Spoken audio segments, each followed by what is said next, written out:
में, वर्तमान के जन्म में या पीछे के जन्म में, बिना कोई दंड भोगे उन वृत्तियों का वो निंदा करके नाश कर रहा है। कितना कृपालु है, हम जान नहीं पाते। हमारे हृदय में वो शब्द जाकर जलन पैदा करते हैं, हम उससे द्वेष कर बैठते हैं। नहीं, उपासक की ऐसी वृत्ति नहीं होती। निंदक नियरे राखिए आंगन कुटी छवाए। भगवान कृपा करे कि निंदक हमारे पास ही रहे और हमारी एक एक वृत्ति को बड़ी सूक्ष्मता से वो देखें, और जहां उनको त्रुटि लगे वे उसकी निंदा करें, तो हमारा जीवन धन्य हो जाएगा। बिना किसी साबुन के, बिना किसी पानी के वो हमारे अंतःकरण को निर्मल कर देते हैं। निर्मल करे शुभाए। भगवान की कृपा मनाए जब अपनी निंदा हो, बस उसमें यह देखना है कि यदि वास्तविक जो निंदा की जा रही है वो दोष हमारे अंदर है, निरीक्षण करें। यदि है तो प्रसन्न हो कि भगवान इनकी वाणी में बैठ करके हमारे आंतरिक दोषों को हमें दिखा रहे हैं। धन्यवाद, हम अपने इन दोषों का भगवत भजन के द्वारा नाश करेंगे और आपको प्रणाम करते हैं कि जो हम नहीं देख पा रहे थे आपने देखा और वर्णन किया।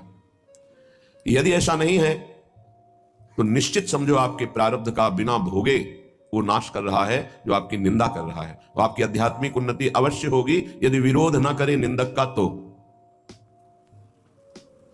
स्तुति प्रशंसा ये बहुत प्रिय लगती है, और उपासक के भजन वृत्ति का ये नाश करती है, देहाभिमान को पुष्ट करती है, साधन को चौपट करती है।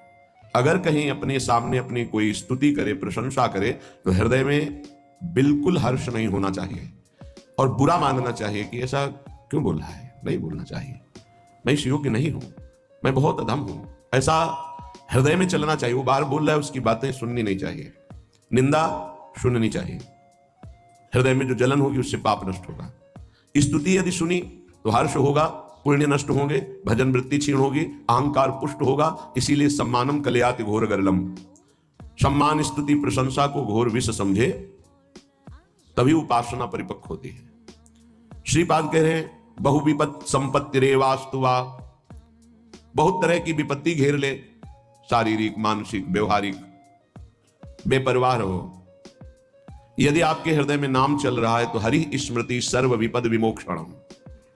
कोई भी विपत्ति आपका बाल बांका नहीं कर सकती, चाहे बाहरी हो, चाहे आंतरिक हो, चाहे शारीरिक हो। यदि भगवत स्मृति का तार चल रहा है तो सबसे बड़ी विपत्ति हनुमान जी महाराज भगवत विस्मरण को कह रहे हैं। का हनुमंत विपत्ति प्रभु सोई, जब तो सुमिरन भजन न होई। यदि प्रभु का सुमिरन भजन नहीं हो रहा तो फिर विपत्ति ही विपत्ति है।